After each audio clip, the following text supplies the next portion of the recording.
Hello দর্শক, আসসালামু আলাইকুম। আশা করি সকলে ভালো আছেন। তো দর্শক, এই যে গাছটি দেখতেছেন, এই গাছটি হয়তো আপনারা যারা চিনতে পেরেছেন অবশ্যই আমাদের কমেন্ট বক্সে জানাবেন, এবং যারা গ্রাম অঞ্চলে বাস করেন হয়তো এই গাছটি চিনে ফেলেছেন। কারণ যারা শহরে বাস করেন তারা হয়তো এই গাছটি প্রথমে চিনতে পারেননি।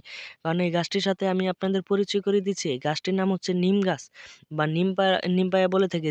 যে নামে ডাকে অবশ্যই আমাদের কমেন্ট বক্সে জানিয়ে দেবেন।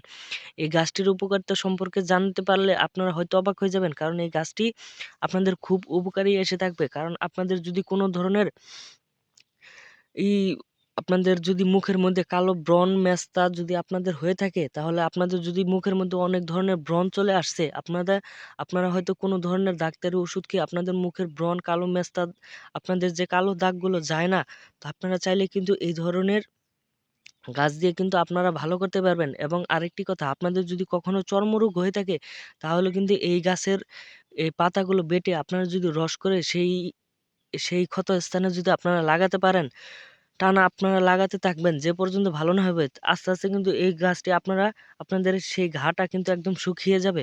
তো আপনারা চাইলে কিন্তু এই কাজটি করতে পারেন।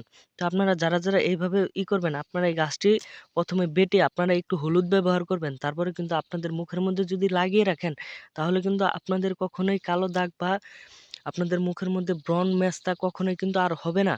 তো আপনারা চাইলে কিন্তু এভাবে ব্যবহার করতে পারেন, এবং এই গাছটির নাম হচ্ছে নিম গাছ। তো আপনারা অবশ্যই যদি ব্যবহার করতে চান তাহলে কিন্তু ব্যবহার করতে পারেন, এবং আপনাদের কখনোই দামি ফেস ওয়াশ বা কোনো ধরনের ক্রিম ব্যবহার করতে হবে না। শুধুমাত্র প্রকৃত গাছ থেকে কিন্তু আপনারা এই ধরনের রোগ ভালো করতে পারবেন। তো ধন্যবাদ সকলকে, সকলে ভালো থাকবেন। আসসালামু আলাইকুম।